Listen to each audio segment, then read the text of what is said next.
Shikues të nderuar, asalamu alaykum dhe mirë se takohemi së bashku për të realizuar emisionin e sotëm Kolazh javor. Do që sjellim në fillim dy përmbledhjet e para që vijnë si zakonisht nga dita e hënë. Në episodin e dytë të serisë Shkallët për në qiell, Hoxha Nezgoga foli për jetësimin e sinqeritetit.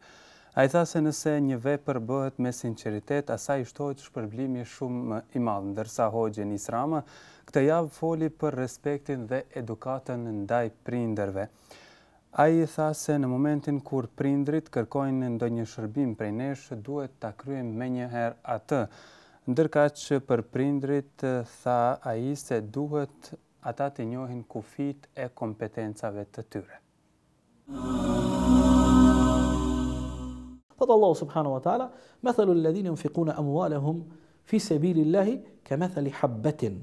Shembulli i atyre të cilët shpenzojnë në rrugën e Allahut është sikur se shembulli i një njeriu i cili e ka hudh një farë, pastaj prej asaj fare kanë mbi 7 kalli, në çdo kalli ka nga 100 kokra, wallahu yudaifu liman yasha, Allahu ndokuj ja rrit dhe ja shumëfishon shpërblimin ende më shumë, wallahu wasiun alim, Allahu është i gjithdijshmi dhe Allahu subhanahu wa taala ka plan me gjersinë e tij çdo gjë. Në surën An-Nisa ajetin 40 Allahu fuqiplot thot: Inna Allaha la yadhlimu mithqala dharratin wa in taku hasanatun yudha'ifha wa yu'ti min ladunhu ajran 'azima. Allahu fuqiplot nuk i bën padrejtësi askujt asa një grimc atomi. Allahu nuk i bën padrejtësi askujt. Wa in taku hasanatun, nëse ndokush e ka një të mirë, yudha'ifha, Allahu e shumëfishon atë. Allahu e rrit atë të mirë. Wa yu'ti min ladunhu ajran 'azima, dhe Allahu prej mirësive të tij jap shpërblime të mëdha. Po ashtu, kur i shiqojmë edhe porositë profetike të pejgamberit ton të Muhammedit alayhi salatu wasalam, shohim një mori të haditheve të cilat flasin për shumëfishimin e shpërblimit nga ana Allahu te baraka ve taala. Më lejoni të e marr hadithin të cilin e transmeton Abdullah ibn Mas'udi radiallahu anhu, i cili thot: "Ja'a rajulun bi naqatin makhtuma", erdhi një njeri te pejgamberi sa dhe e kishte një deve të vulosur. Në të kaluarën arabët devet e tyre i kanë vulosur, ju kanë bërë shenja të caktuara në trupin e tyre. Fa qala ya Rasulullah, hadhihi fi sabilillah. Tha o i dërguari i Allahut, këtë deve po e dhuroj për hir të Allahut, që të jetë në shërbim të fesë. Fa qala laka biha yawm al-qiyamati 700 naqa. Pejgamberi alayhis salam, pasi ky njeri e tregoi këtë humanizëm dhe bëri këtë mirësi, e dhuroi devën e tij që të jetë në shërbim të fesë, në shërbim të kauzës, pejgamberi i tha: "O vllau im, nesër në ditën e Kiametit, për këtë deve Allahu do ta shpërblej me 700 deve të botës së ahiretit." Allahu akbar. Një deve me 700 deve. Do të thotë, shiqo, këtu pejgamberi e sam aludon në shumëfishimin e shpërblimit që vjen si rezultat i veprave të mira. Thot pejgamberi sallallahu alaihi wasallam në hadithin e vërtet: "Man sama Ramadana imana wa ihtisaba, ghufira lahu ma taqaddama min dhanbihi. Wa man qama Ramadana imana wa ihtisaba, ghufira lahu ma taqaddama min dhanbihi." Ai i cili e agjeron Ramazanin me besim të plot, me besim të palëkundur, me iman të fuqishëm, wa ihtisaba, dhe llogarit dhe shpreson vazhdimisht në shpërblimin e Allahut, i falen mëkatet e kaluara. Po edhe ai i cili e fal namazin e teravive gjatë Ramazanit me besim të fuqishëm dhe shpreson në shpërblimin e Allahut, edhe këtij i falen gjunat e kaluara. Do të thotë, këtu në këtë hadith shohim dy gjëra. Shohim se në këtë hadith jetësohet dhe zbatohet sinqeriteti ndaj Allahut, si dhe pasimi dhe respektimi i porosive të pejgamberit sallallahu alaihi wasallam. Të nderuar miq, kur jemi tek sinqeriteti, dua të theksoj edhe një gjë më rëndësi. Ndonjëherë një vepër mund të jetë e vogël. Mirë po, kur asaj i shtohet sinqeriteti, atëherë ajo vepër bëhet e madhe, bëhet madhështore.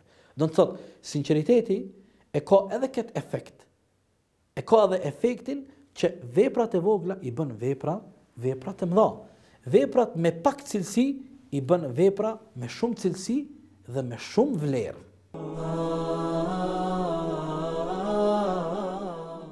Nëse prindi të obligon për një obligim, kërkon për ti e diq, atëherë me shpejtësinë më të madhe respektoj dhe nënshtrohu.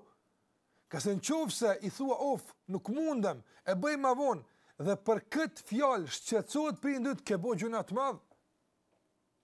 Dhe më pas kujdes, nuk guxon të shqetësohen. Me asë një fjalë që vjen nga ne, me asë një ofendim Allahu na ruaj, me asë një veprim që ne e bëjmë, nuk duhet të shqetësohen. Tash dikush mund me thonë, po edhe mu më ka shqetësu vajza ime, shumë ka shqetësu. Unë i kom thonë mos e vendos Shamina e ka vendos, shumë ka shqetësu. Ja, i themi këtu, këtë i kalu kompetencat. Nuk po flasim për këtë kufi, nuk po flasim për këtë mejdan, nga se esenca është adhurimi Allahut Azza wa Jall. Allahu Xhallahu Ala fillimisht tha, adhurone Allahun, dhe ndaj prindërve silluni mirë. Tu bëni mirë prindërve tu.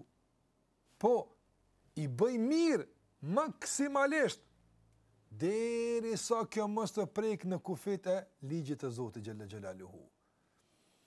Nëse për shembull ndodh që një prind të shqetësohet shumë, çka ke more burr, çka të ka gjetë, o çka më ka gjetë, mu kërkon se ka gjetë, po çka të ka gjetë, ja ka nis djali me shku në xhami. Subhanallah. Ky shqetësim po m'jen keq, por nuk mirret parasysh. Allah nuk kisha pasur as kush këtu shqetësohet, po nëse është shqetësuar për këtë çështje, nuk të ka faj djali. Madje disa nga njerë më thirrën, vallahi fatkeqësisht nuk besoj se po ndëgjoj këtë fjalë. Thot hoxh, am godet mallkimi i nënës dhe më thot kur halal qumsht jam mos qoftash, pse çka ke bëu valla? Vallahi duke më në çfarë gjuna ke bër? Thot pse po falla. Ose e tjetra thot nëna më ka mallku, nëna nuk ma bën halal qumsht në saj, pse ko vendos shamin. Kjo është vjekuqe. Ky shqetësim nuk mirret parasysh.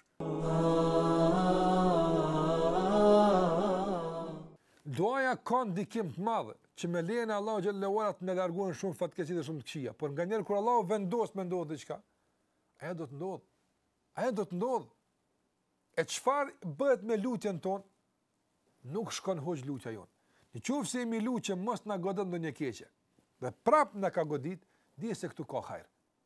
Ka një të mirë që Allahu po don me ta mundsu ta arrish përmes kësaj sprove. Ne nuk e dim.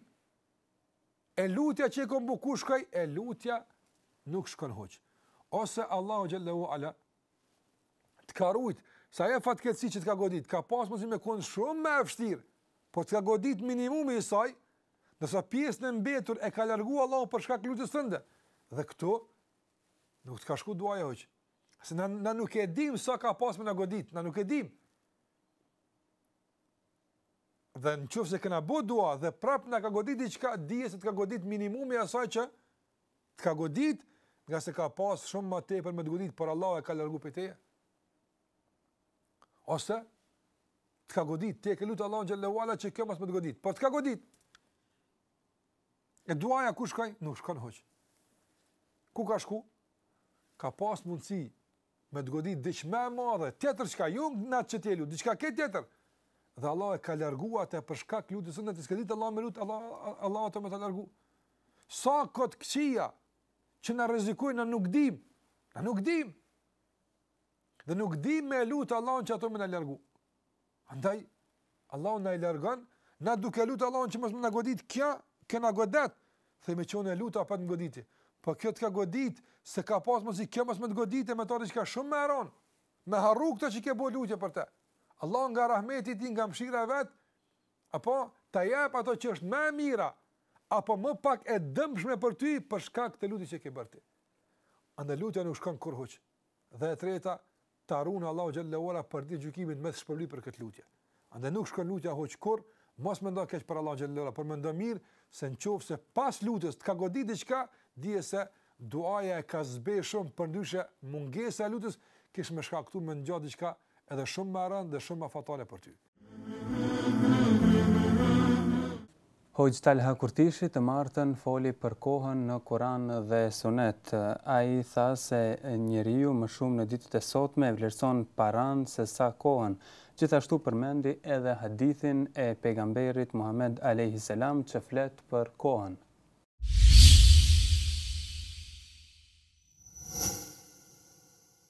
Prandaj kjo faza përgatitëse, ku ka përgatitje për shembull për namaz, është marrja e abdesit, veshja e tesha më të bukura, apo shkuarja më herët në xhami, është fazë përgatitore, e cila është gjithashtu adhurim sipas konceptimit islam.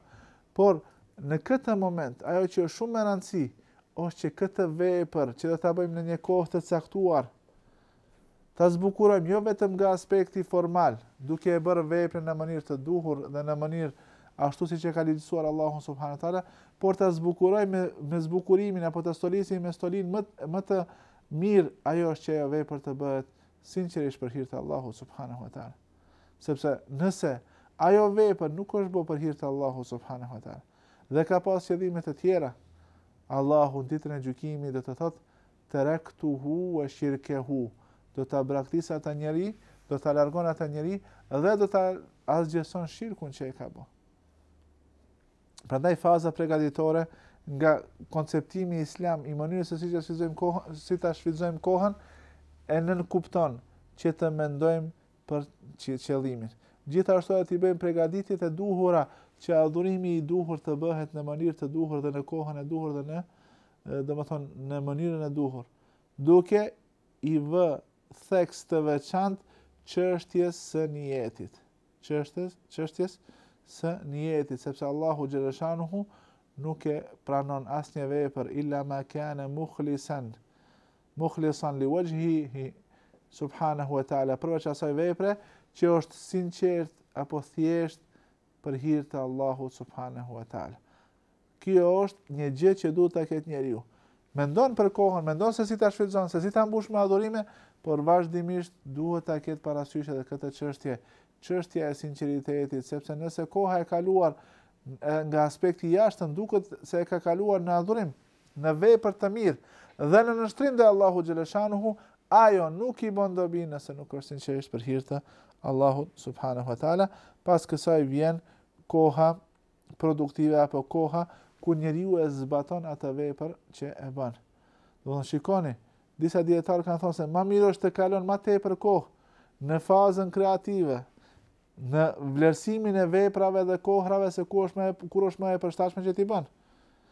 Më mirë është të kalon në kohën përgatitore, në periudhën përgatitore, sesa të humb kohë, domethënë ta bëj veprën më tepër, por duke mos e menduar dhe ta bën në kohë të papërshtatshme, në mënyrë të papërshtatshme, edhe me qëllim të papërshtatshëm.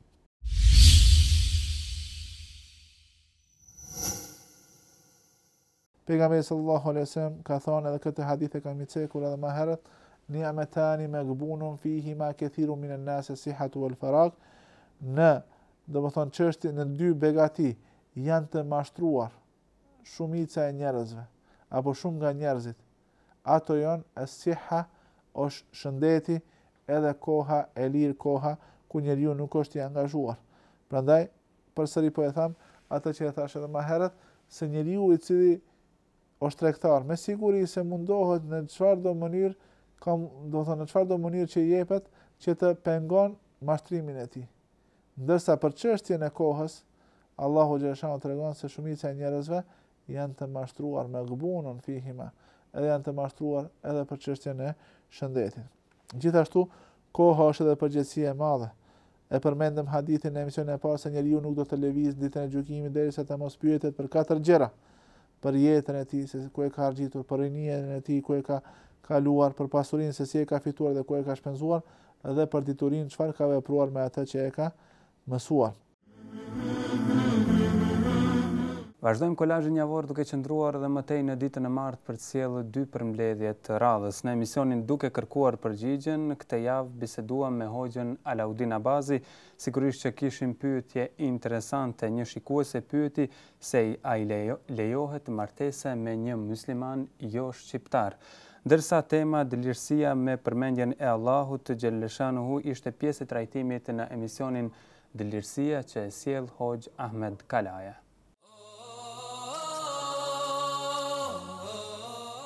Duke pas parasysh kohën bashkëkohore ku jetojmë dhe njohuritë të cilat i kanë muslimanët në përgjithësi rreth islamit dhe praktikave islame, atëherë unë mendoj që ju si familje, karshi kësaj vajze nuk duhet të keni qëndrim do thotë rigoroz.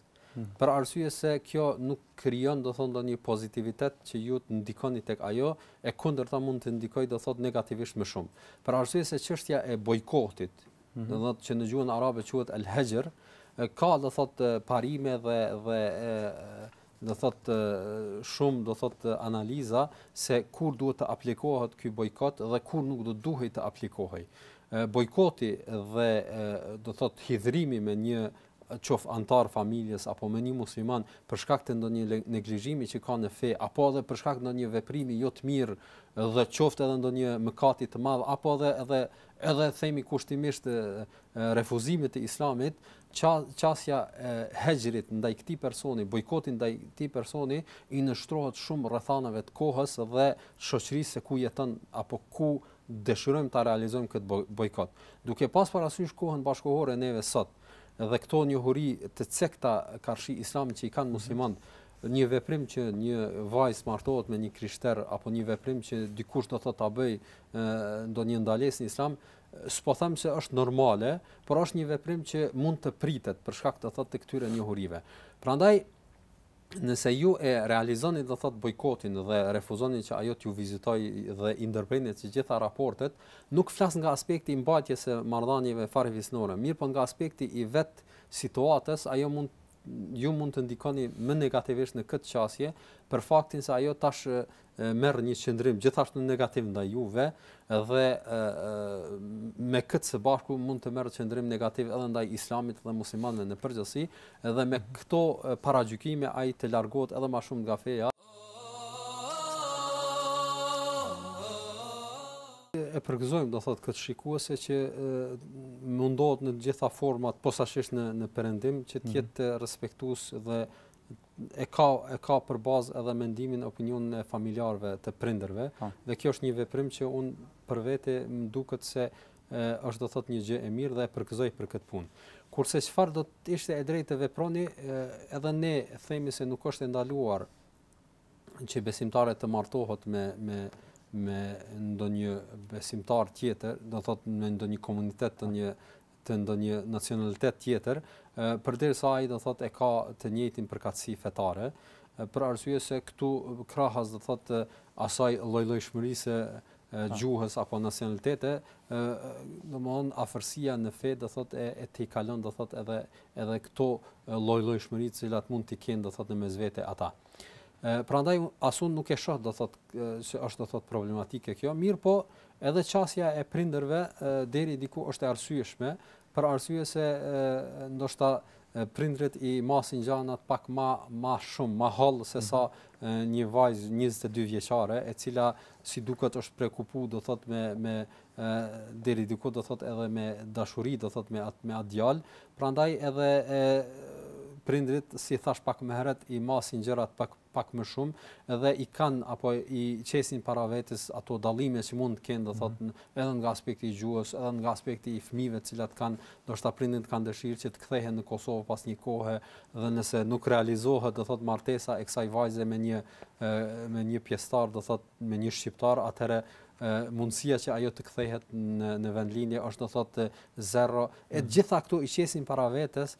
Prandaj pastaj do thotë gjykojnë se a është e drejtë të martohesh apo nuk është e drejtë. Prandaj unë nuk kisha më thënë që ju ta leni anash këtë përfillje apo mos ta përfillni opinionin e prindërve. Nëse Zoti do të kishte vendin më të madh në zemrat tona, nëse ai me të vërtetë do të kishte mbushur zemrat tona, gjuhët tona kur nuk do të rendnin se përmendur i Allahun xhalla xhelaluhu.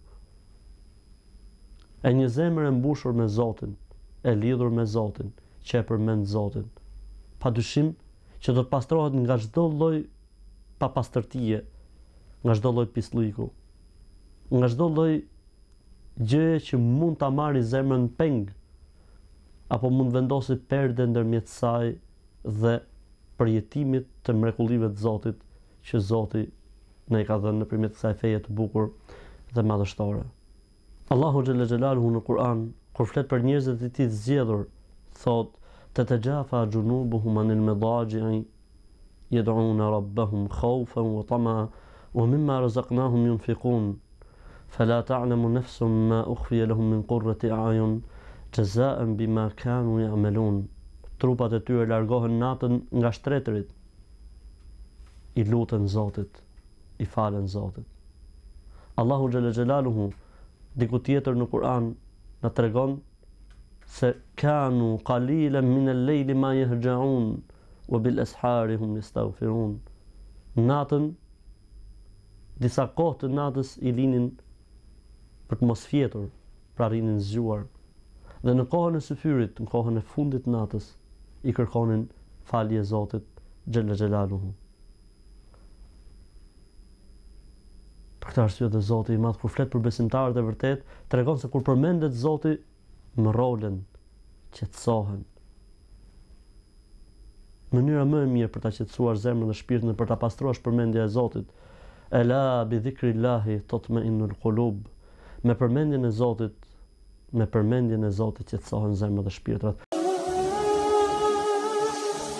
Përmendja e Allahut e lidh njeriu me Zotin dhe i jep njeriu sinqeritet, i jep njeriu kthjellësi, i jep njeriu qartësim për t'i parë gjërat ashtu siç janë. Jo më kot, pejgamberi i Zotit Muhamedi alayhi salatu wasalam në një hadith do të drejtohej shokëve të tij duke i thënë: "Ala adullukum ila khayri a'malikum wa azkaha inda bari'ikum wa khayrun lakum min an tunfiqu الذهب والفضة وخير لكم من أن تلقوا عدوكم فيضرب أعناقكم وتضربوا أعناقهم قلنا بلى يا رسول الله." Aty tregoj tha për diçka që është puna më e mirë që mund bëni, më e vlerësuara tek Zoti. Është më mirë për ju se të jepni arë dhe argjend, është më mirë për ju se të shkoni në luftë dhe të vriteni apo të vrisni. Than, po si jo i dërguar Allahut, na trego kush është kjo vepër që ka kaq e vlerësuar tek Zoti.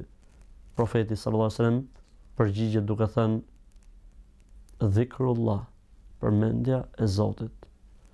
Prandaj o besimtar dhe besimtare angazhohu me përmendjen e Zotit, se përmendja e Zotit do të qetësojë.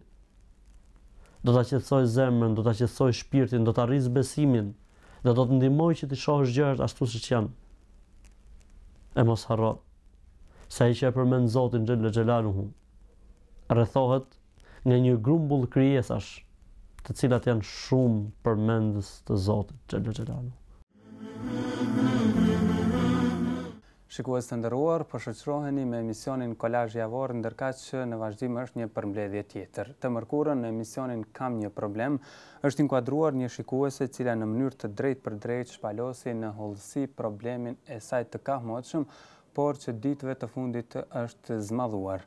Në vazhdim njoftojmë që të ndjekim shkëputjen e përshkrimit të problemit të saj dhe përgjigjen që i dha Hoxh Muhammed Dërmaku.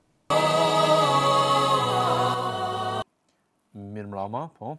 Ju përshëndes me selam aleikum, jam një dëgjuese nga Gjermania, kam një problem. Aleikum selam wa rahmatullah, mirë se vini në emision, po. Faleminderit, mirë se ju gjej, unë jam një dëgjuese, ju ndëgjoj këto, po ju ndëgjoj me në këtë moment të një në Kosovë atjen. Unë kam një problem, jam fejue me burën tem në 2003. Edhe kam prit 8 vjetë në Kosovë të jume. E kam prit që shka thonë Zotit. Po. Edhe jena martue që 3 vjetë. Ardhë në Kosovë, unë ka martue, 2 vjetë pasë në ardhë, burën në martu, jam smu pe i zorëve, këm pot 2 operacione. Edhe tani jam mirë. Po jam me tableta, edhe 1 vjetë më duhet një marë tabletat, edhe tani jam mirë punaj. Po tash, unë smi, Allah nuk më ka thonë që 3 vjetë. Edhe shumë rëzitna që nuk e kam në një fmi.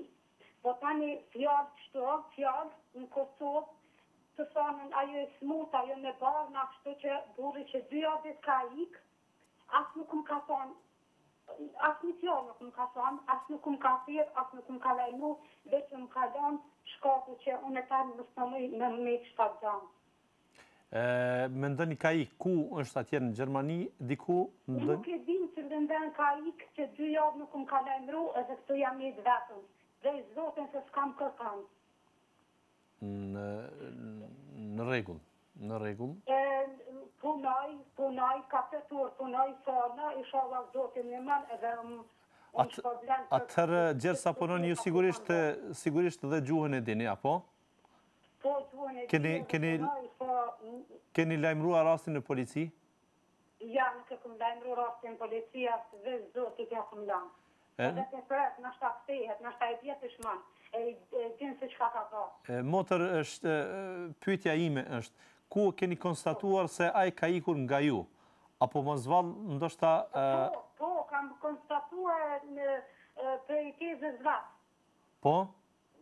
Se është atje që 2 javët, edhe e kom thirë, nuk u lajmëru heq.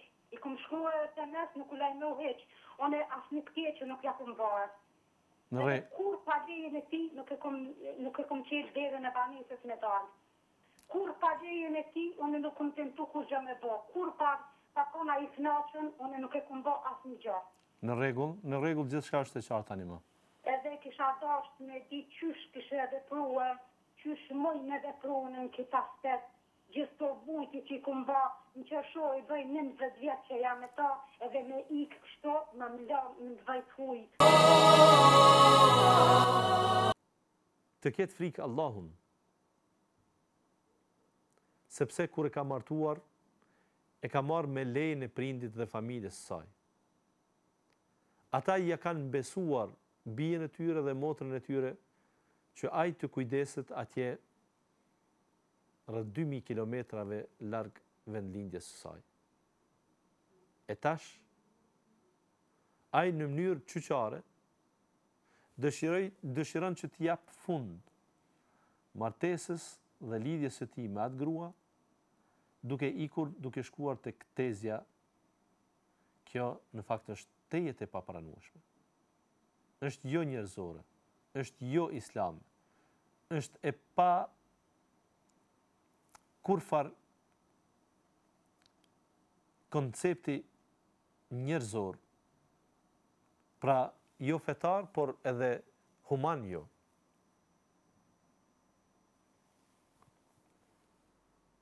Unë e pyeta shikuesën ton e cila u paraqit drejt për drejt nga Gjermania, se si keni konstatuar që ajo është larguar dhe nuk dëshiron të jetoj me ju, ajo më tha se ka marrur lajmin nga tezja edhe pse ai nuk i përgjigjet as në telefon. Megjithatë, unë i them asaj që të pres, edhe pse kanë kaluar pra këto 2 javë, e jo që janë të arsyetueshme për të, që të jetë larg familjes së tij, larg gruas së tij, por megjithatë, kjo le të pres dhe pak. Le të pres dhe një periudhë dhe gjersa qenka në marrëdhënie pune, pra thjesht sigurisht që nuk është krejt e nevojshme edhe për gjërat më elementare, pra për ushqim dhe veshmbathje. Pra le të duroj dhe një kohë të caktuar dhe pastaj nëse ai nuk përgjigjet, atëherë mund të filloj procedurën ligjore me ligjet në fuqi atje që janë, sepse ndryshe nuk mund ta fitoj të drejtën e saj. Ai burr pra, sado që është duke bërë shkelje fetare sheriatike, derisa nuk kem ekzekutiv sheriatik, nuk kem mundësi që disi ti vendosim gjërat pra në vendin e tyre, përpos duhet ndjekur aq sa mund të respektohet, aq sa mund të mos jetë në kundërshtim me sheriatin ai ligj ku ju jetoni aty në atë.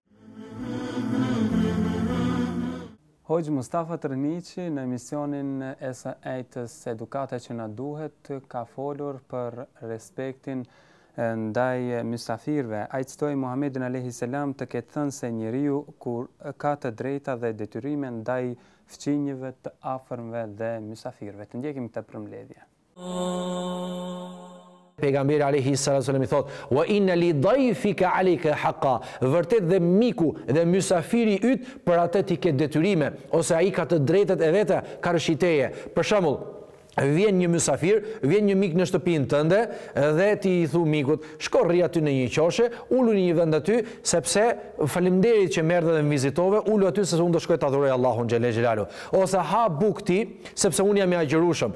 Ose bëj këto punë të tjera ose rri me një vend aty, sepse unë do t'i përkushtohem Allahut xhelle xhelalu me adhurime. Ja ka ndalu pejgamberi alayhi salatu wasalam, edhe Abdullah ibn Amr ibn al-Asit, por edhe sahabëve të tjerë, të cilët i mendonin pak më çështjen dhe jo me urtësi dhe jo me dijen e përgjithshme që edhe Allahu subhanahu wa taala pejgamberi ton Muhammedit alayhi salatu wasalam. Çka do të thotë?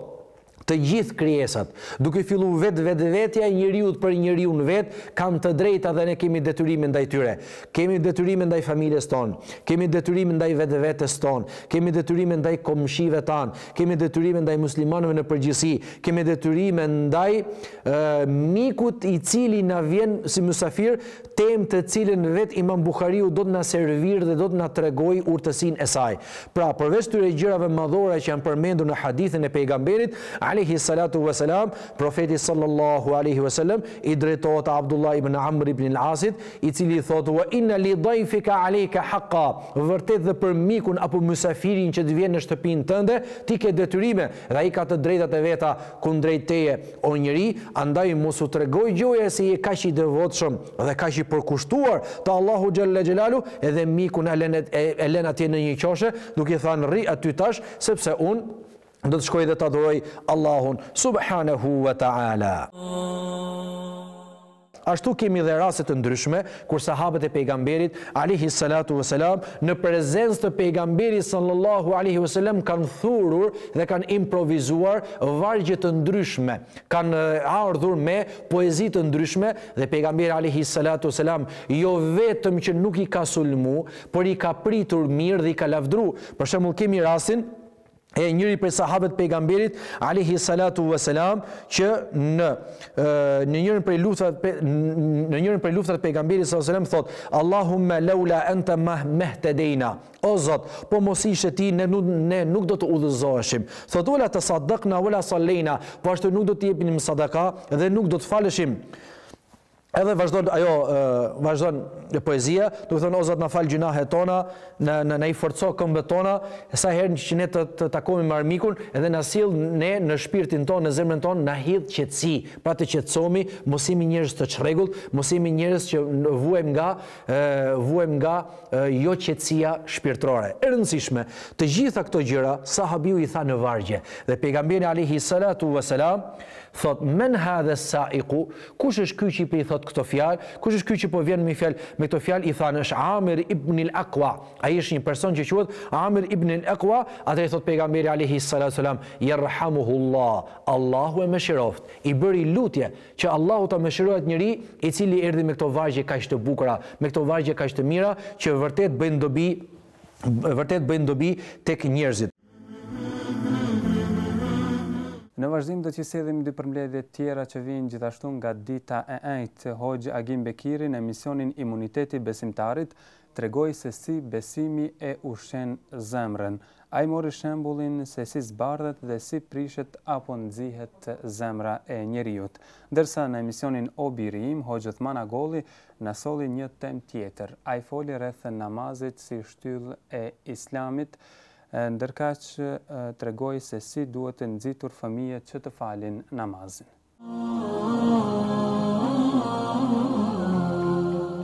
Nëse nuk i përgjigjemi urdhrave të Allahut subhanahu wa taala, kjo nënkupton çka? Kjo nënkupton se, do të thonë, ne rrezikojmë jetën tonë. Rrezikojmë gjallërinë tonë. Jo në aspektin fizik, për arsye se shumë njerëz të cilët lëvizin mbi sipërfaqen e tokës janë të gjallë biologjikisht. Mirë, po ata janë me zemra të vdekura. Janë me zemra të vdekura. Dhe ne dëshirojmë që, do të thonë, nëpërmjet këtyre fjalëve të Allahut Azza wa Jall, nëpërmjet këtyre emisioneve, do të thonë që të ruajmë gjallërinë dhe jetën e shpirtave të njerëzit. Mirë, ç'është zemra? Ç'është zemra? Me fjalën zemër nën kuptojmë dy gjëra. Për shembull edhe edhe jo vetëm në gjuhën arabe, cila është një gjuhë shumë e gjerë dhe cila ka kuptime të thella, kuptime filozofike të fjalëve e kështu me radhë, jo vetëm me këta. Por edhe në gjuhën tjera, për shembull edhe në gjuhën shqipe, më thonë me fjalën në zemër ne nuk kuptojmë dy gjëra. Kuptojmë organin qendror të sistemit të qarkullimit të gjakut të njeriu dhe të kafshët, më thonë që është në trajtën e kanit, që është më thonë muskulor me majët e poshtë, që gjendet në anën e majtë të zgavrës së krahërorit, në mes të mushkrive e kështu me radhë. Më thonë kjo është organi i trupit të njeriut, më thonë në aspektin biologjik, anatomik, më thonë kjo është kuptimi i fjalës zemër. Mirë, po me zemër nuk kuptojmë vetëm këtë. Me zemër kuptojmë edhe diçka tjetër, më thonë që e gjem gjithashtu edhe në gjuhën tonë shqipe, që në kupton në kuptimin figurativ faktikisht, më thonë është vatra simbolike e ndjenjave të ndryshme, edhe mshurisë, e besimit, e mirësisë, e dashurisë, e gëzimit, e hidhrimit, ose e dëshirave më të thella, në më thonë, vatra simbolike e dëshirave më të thella, e gjendjes shpirtërore e tjerë, më thonë, tërësia e ndjenjave të njeriut, ndjenjat më thonë vetjake më të fshehta, ose bota shpirtërore, jeta e brendshme e njeriut, e parë si tërësia e vetiveve dhe tipareve të karakterit të tij.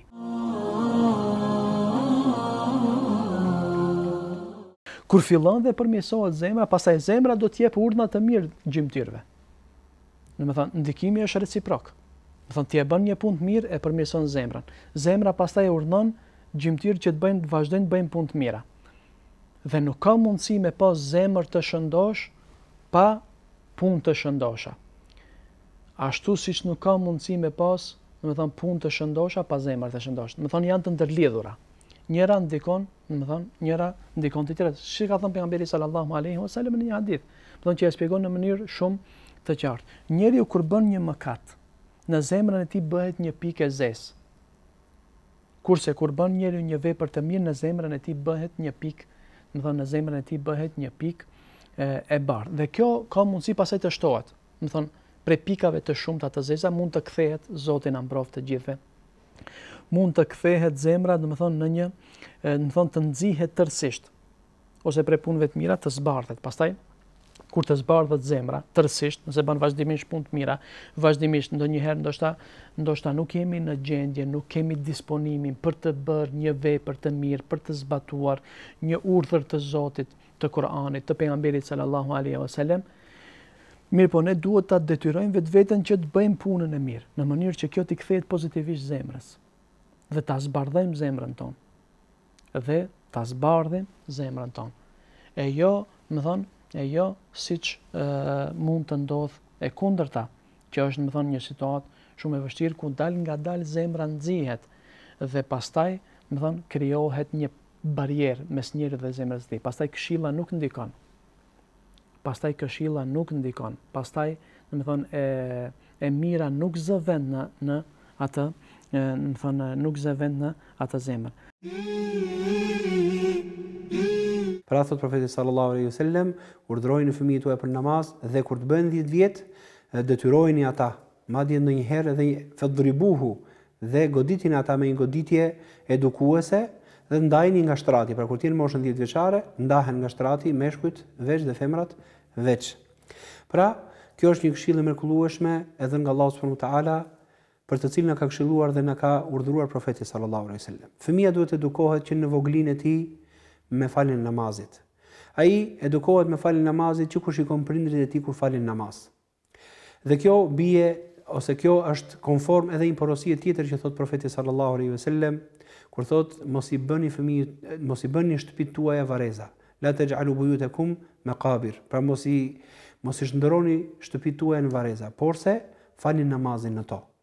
Një fëmijë kur shikon nënën dhe babain e tij të fal namaz vazhdimisht në shtëpi, përveç namazeve farze, që sigurisht për burrat është detyrë që të falen në xhami, një fëmijë do të mësojë nga prindi i tij. Dhe ai do të fillojë të falet me ato lëvizjet e bukura dhe aq të dashura për prindrit kur shikon fëmijën që ulet dhe ngrihet, ulet në ruku dhe në sejdë dhe bën ato veprimet e namazit dhe gëzohet zemra e prindit. Pra që në fillim, që në vogëli, fëmijët duhet të mësohen që të falin namazin.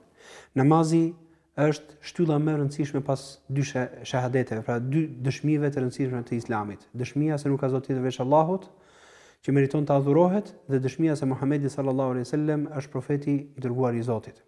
Pas kësaj dëshmie me cilën njeriu hyn në Islam, pranon Islamin, vepra më e rëndësishme është falja e namazit.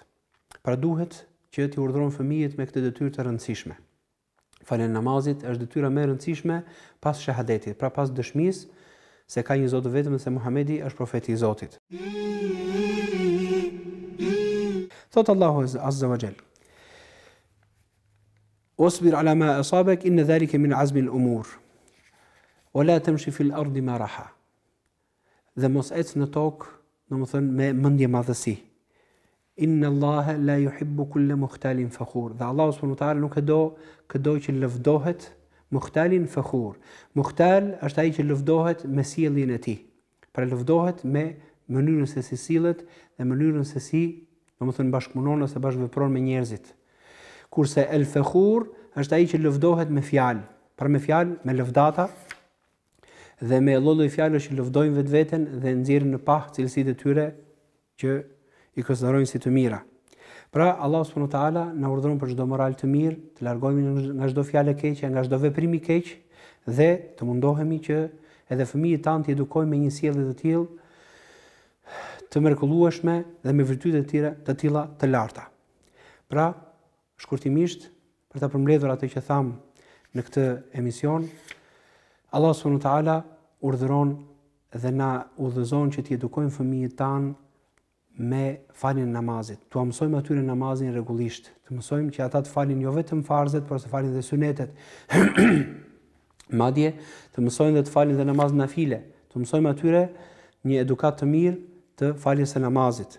Pastaj ti urdhërojmë ata ose ti edukojmë ata që të urdhërojmë për të mirat dhe ndalojnë nga e keqja, jo vetëm për veten e tyre, por edhe njëri tjetrin, si vëllezërit dhe motra, por edhe me moshën e tyre të urdhërojmë për të mirë dhe ndalojnë nga të këqijat. Që e mirat përhapet dhe të krijohet një atmosferë e mrekullueshme mes fëmijëve dhe brezit të ri, që të gjithë urdhërojnë për të mirë, ndalojnë nga e keqja dhe mësojnë të mirën dhe transmetojnë atë ndër njëri tjetrin. Dhe na urdhëron Allahu subhanahu wa taala për durim, pra që ti edukojmë fëmijët tanë dhe ti këshillojmë ata për një durim të bukur në të gjitha aspektet e durimit, duke filluar që nga durimi për kryerjen e urdhrave të Allahut subhanahu wa taala dhe zbatimin e urdhëresave dhe qëndrimi brenda ligjit të tij, qoftë në aspektin e lënies së gjunafeve dhe frenimit të nefsit, të shpirtit dhe që të mos frenohet dhe të mos largohet nga rruga e Allahut subhanahu wa taala, qoftë në aspektin e durimit për përcaktimin e Allahut azza wa jall, për të qenë të kënaqur me caktimin e Allahut subhanahu wa taala, për të qenë të durueshëm për të arritur çdo qëllim të lartë dhe të vyer në rrugën tonë drejt Allahut subhanahu wa taala. Kalojmë tani në ditën e parë të fundjavës të shtunën, Hoxh Sedat Islami në emisionin e tij të përjavshëm Arti i të ftuarit në Islam solli një temë tjetër. Ai foli për kohën e Muhamedit alayhi salam dhe thirrjen në këtë kohë. Tregoi gjithashtu se siç i futët e mohuan këtë profet dhe vazhdimisht e kundërshtonin dhe i vënin kurtha. Ndërkaq tek emisioni Rruga drejt Allahut, Hoxha Enis Rama foli për shenjat e plagështisë në adhurim. Ajo që është interesante të përmendet këto, se qifutët ishin në djeni për ardhin një profeti. Ata mendonin se profeti i kohës së fundit, besonin se do të vjen, por mendonin se do të jetë nga radhët e tyre.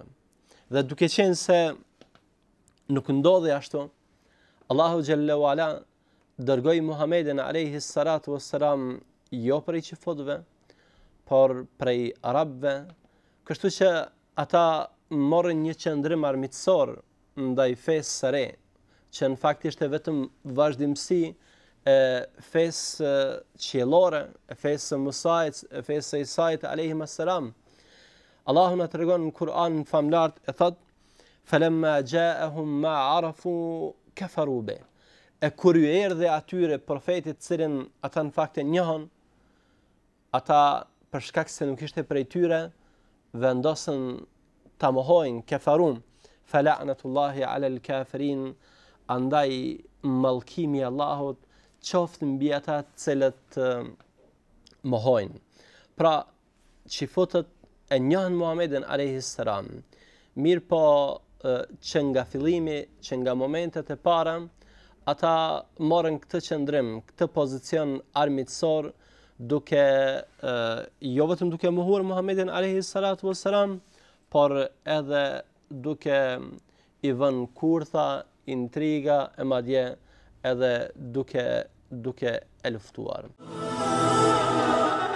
Një element tjetër, një kriter, një parim tjetër të thirrjes, e që në fakt është një kriter që duhet ta përfillim të gjithë. Në këtë periudhë Muhamedi alayhi salatu wassalam thirrjen ja kushtoi në radhë të parë të afërmëve të tij. Allahu xhallahu ala e tha: "Wanzir ashiratakal aqrabin", dhe ti Muhammed tërheqja urrejtjen familjarëve, njerëzve të afërm të tu. Pra ajo që një therrës përfiton nga kjo metodologji e Muhamedit alayhi salatu wassalam është se si prioritet i thirrjes së tij duhet të jetë në radhë të parë familja e tij, të afërmit e tij.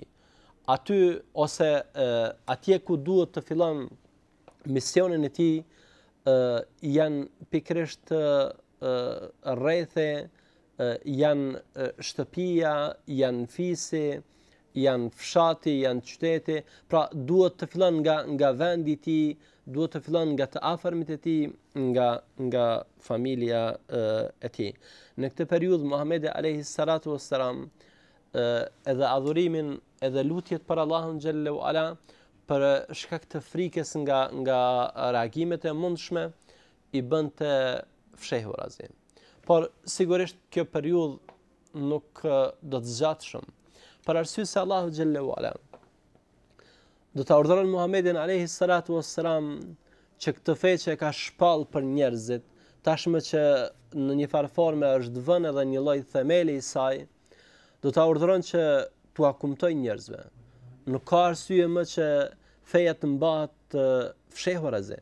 Allahu xhallahu ala do ta urdhëron Muhamedit alayhi salatu wassalam që t'i thret njerëzit haptazin e Islam, që del dhe të kumton fejnë Allahut xhallahu ala. Edhe adhurimet gjithashtu do të fillon të zbehet intensiteti i tyre, kryerja e tyre. Për shembull, edhe pse këtu dietarët tek adhurimet disa për ty ka bënë ndonjë shumë interesante, duke thënë se plagështia nuk nënkupton zvoglimin e adhurimeve. Se njeriu nëse për shembull ka qenë duke lexuar nga 10 faqe Kur'an, dhe tashmë ka filluar të dobësohet dhe lexon nga 5 faqe Kur'an. Ulemat kësaj nuk i thojnë plagështi, por i thojnë ukube, dënim. Je dënu për shkak të mëkatit caktuar. Kjo nuk ka të bëjë me plagështinë. Por thonë ulemat që se ka lexuar nga 10 faqe Kur'an, apo dhe ka lexuar me një pritim të posaçëm. Tash të ka u pritim dhe po lexon në mënyrë mekanike, ose adhurimin e caktuar ka bërë me pritim të caktuar dhe të ka humb ai adhurim, ka humb ai pritim dhe ti vazhdon me krye adhurimin. Apo humbja e këtij pritimi ka humbur plagështi. Humbja e pritimit është plagështi. Plagështi, ndërsa humbja e adhurimit ka lexuar nga 10 faqe Kur'an, tash nuk lexon fare, kësaj dietot nuk ka humbur plagështi. Kësaj ka humbur ukube, dënim apo kjo. Allahu të ka dënuar, të ka preu nga ky adhurim si pasojë ndonjë mëkati që ke bërë. Por megjithatë kjo mund të përfshin këtë se njeriu fillon të zbehet në adhurimet e tij. Prandaj dua të them që nga simptomet gjithashtu të plagështisë është humbja e pritimit të adhurimeve që e kishte më herët. Deri dje adhurimi për të ishte i lehtë, tash është për barr. Deri dje e bart të adhurimi për të Allahu xhallahu ala, tash ai e bart adhurimin. Sigurisht se kemi apo dallimin me atë makinën e mirë. Po. Atë fillon ta bart adhurimin. Fillon të duket i rënd. Namaz sabat me zingritet. Apo duhet 10 alarma, ndoshta edhe njerëz me ngritë, me nxiqohet. Apo e fal me një sy hapur namazin, më zipret me fal me ramë vazhdo me flajt, apo andaj nuk është sikur se ka thënë pejgamberi erihna biha ya Bilal. Na knash, na pusho, na bë që të pushojmë me te. Na bë që të pushojmë me te. Nuk thotë e kështu më. Tash ai thotë na bëj që të pushojmë prej saj. Të pushojmë prej ti. Prej ti adhurimit të pushojmë. Të kryjmë sa më shpejt. Në qoftë se kalojmë në për këso lloj ndjenjesh, atëherë padyshim se këtë e ka shkaktuar plagështia. Për shembull të plagështisë humbja kohës. Nuk i bën përshtypje pse 3 orë shikon një film apo. Unë mendoj se njerëz që shikojnë futboll janë të prekur nga plagështia, unë mendoj. Presia them këtë punë. Njëri 1 orë gjysmë me humb duke shikuar lojë, se ka ditën dikush 40 orë, dita diku për 40 orë, dhe jeta e Nuhit alayhisalam, mendoj se është humbje kur me qyr futboll. E jo dita është 24 orë dhe nuk e kemi as 10% në kohës Nuhit alayhisalam. Kjo është humbje kohë vëllai nderuar. Ka njëri për ku e diunë, dikush e ka marak shumë me shiku gollat as diçka, po them që po 1 orë gjys kampionati për shkak 1 muaj ditë. Apo 1 muaj ditë, veç nga një ditë me shiku 30, apo 30 ka 1 orë me qenë 30 orë. Apo edhe nga gjys 15 e bie kështu, nëse ka bën llogaritje, spaku 45 orë i hub mujt për asgjë. Nëse një vetëm e shikon ditje, ato janë më tepër ditje. Nëse shikon 90 orë për 1 muaj ditë. Po nëse çdo vjet shikon për 10 vjet 900 orë i ka hub në futboll. Çka i thot Allah xhelal për 900 orë të kaluara në futboll? 900 orë. 900 orë. Hafiz Kur'anit bëhet. Hafiz Kur'anit bëhet.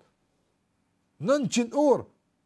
900 orë nëse ndajmë për shembull, kanë një orë ditën Kur'an më mësu. Kanë një orë ditën Kur'an për 900 ditë. Hafiz Kur'anit bëhet me gjitha mësimet e mundshme. 900 ditë bën over 3 vjet. 3 vjet nga një orë ditë Kur'an më mësu. Vëndëruar. Hafiz Kur'anit bëhet. Mos e për tjetër apo.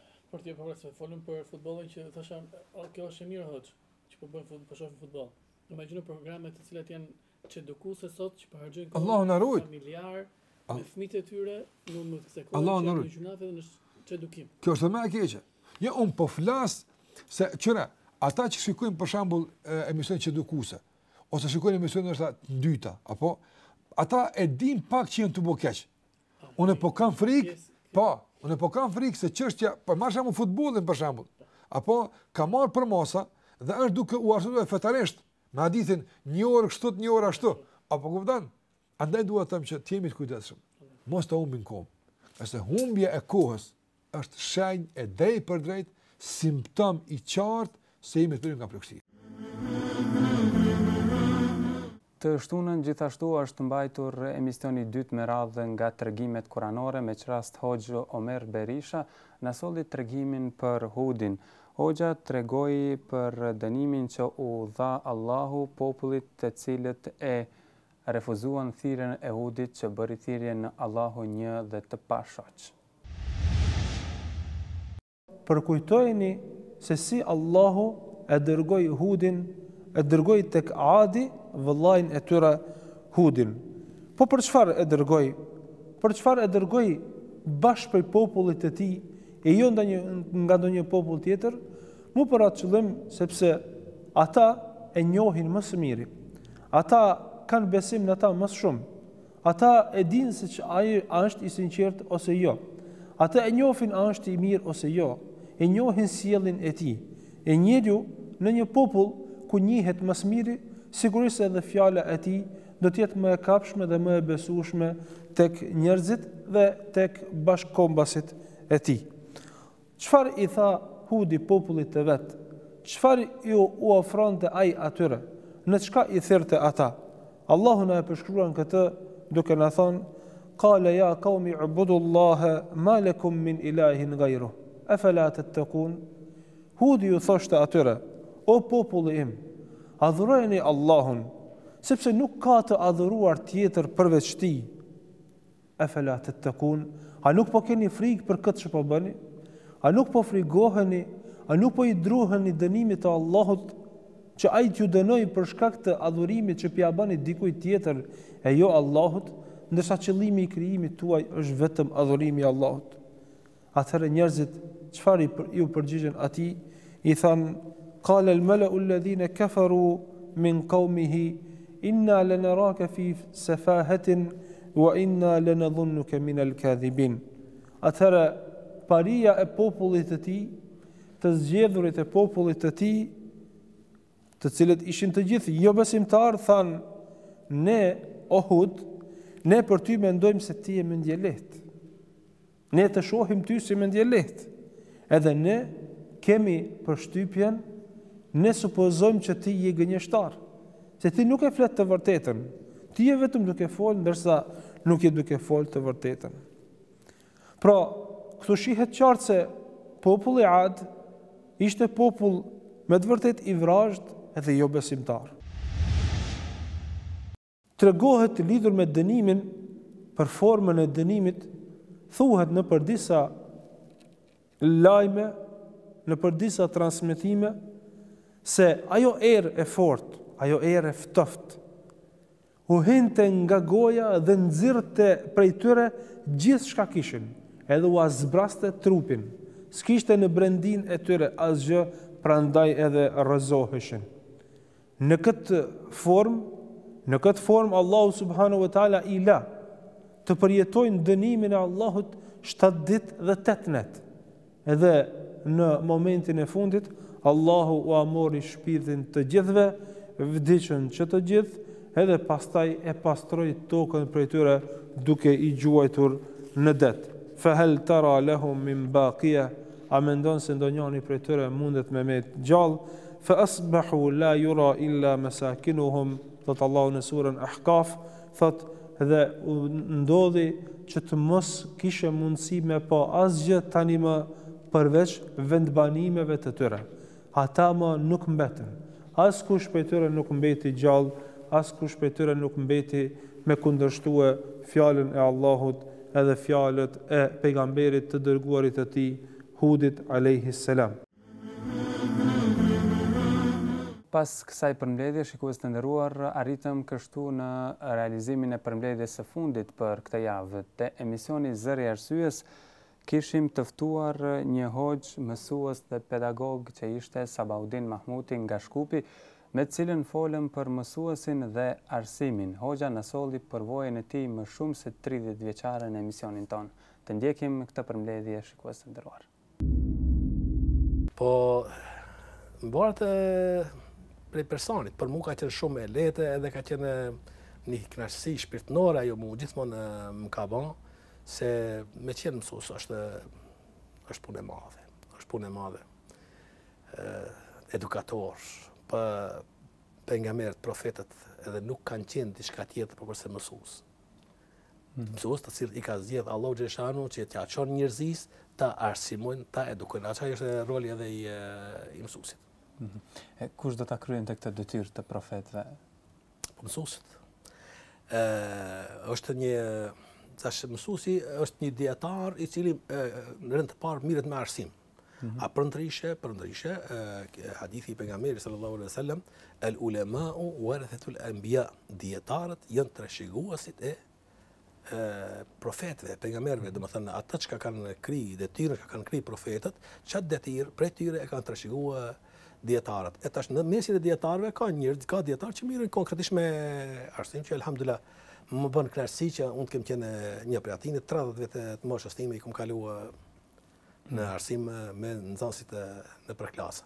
Po nxënësit e diturisë si vlerësoni, cilat do duhet të jenë kriteret për nxënjen e diturisë që një nxënës më vonë të jetë i suksesshëm në jetën e tij? Nxënësit janë me kuptim të plot fjalës rengën. Ata shohin mbrendin e mësuesit. Shumë mësues ndoshta gabojnë kur i konsiderojnë fëmijët edhe sillet me ata, domethënë sjellje jo që i takoni mësuesit, a fëmijët, nxënësit domethënë janë shumë që shohin përmes domethënë krahnurit në brenda krahnurit që ka mësuesi. Kriteret e para duhet të jenë, kjo buron edhe prej ajeteve kuranore. Ajet kuranore, lime te kulune ma la te falun, o ju që keni besuar, pse i flitni fjalët që punët nuk i punoni. E mësuesi, sidomos ata mësues që kanë të bëjnë me do lëmi, që gjithë ajo që mësohet praktikisht duhet praktikohet në jetë. Si për shembull, nëse mësues të fejes, të shariatit për shembull, po edhe të ahlakit, moralit, të etikës islame, edhe shumë gjëra tjera, nëse mësuesi atë çka e thot nuk e praktikon në jetën e vet. ajo është fjalë kod, do të thonë dikujt i thuaj diçka që duhet me e bë, e ti mësues pse nuk e bën? E ti mos më shto mua. Shqipun tonë, unë them që kështu. Atë nuk ka efekt mësi si parim, ka qenë mësuesit që mësuesi duhet të jetë shumë transparent, edhe duhet të jetë tolerues, duhet të jetë person i cili i don nxënësit. Arsimi shqip për një kohë të shkurtë kemi kalu do periudha kohore, fortuna të ndryshme, barem në Maqedoni pak përpara e thash se njeriu është një moment psikologjik kur është duke u djeg e shesh potimin në ujë për shembull në deti, edhe pse nuk din të noton ai gjuhët në det. Me shpresë pe zjarrit shpëtoje. Ai ndet do të mbytet. Ama krijoja pe zjarrit shpëtoje. Fudhet në det edhe ku ta dish ku po. Edhe kundërta. Nëse është në det duke u mbytë, nuk di të noton, po jepet shanse të kapet për diçka të skuqur, të nxjarm. S'ka gale, e kapën edhe drunin e hekurin e skuqur, pra drunin që digjet, vetëm të del prej ujit. E deshta të them, arsimi shqip, si çdo gjuhë, flas për popullatën tonë shqiptare, është diçka si buka dhe kripa. Unë them në fillim patat që them ta përjetoj thuj fatmirësi apo fatkeqësi të udhtoj për në shkollën 8 vjeçare, më 4 vitet e para i bëna në fshat, kjo afër shkollës, si në fshat mund të ketë një 500 metra shkolla larg, a kurse ketë kom pas me pas shku për rrugë të Zotit Hari si duhet, rrugë normale e kom pas dikundit e 10 kilometra larg. A kështu kur i bisha për shkurti maleve, fushave, arave, kodrave, ndoshta e shkurtohesha pak udhtimin. Nuk udhtohesha për ditë, ama në këtë distancë kam pasur pse s'kishte tërkundi. Maqedonisht ka pas, po shqip s'kishte. Shkolla shqip është diçka, më thënë si gjuhë. Mos e nevojshme për popullatën tonë. Se fëmiu në moshën 6 vjeçare nuk di tjetër gjuhë për gjuhën e gjuhës nanës. Edhe në çat gjuhë duhet të filloje me germat edhe me gjërat e tjera. Por kur është në pikje tash arsimi si arsim më vonë, pas ta krim këtë fillimin, startin e shkollimit, më të që më nuk është çaq me rëndësi. Miq të emisionit Kolazh Javor, ky është fundi i këtij emisioni. Faleminderit që na ndoqët. Do takohemi sërish inshallah javën që vjen. Deri atëherë, selam aleikum.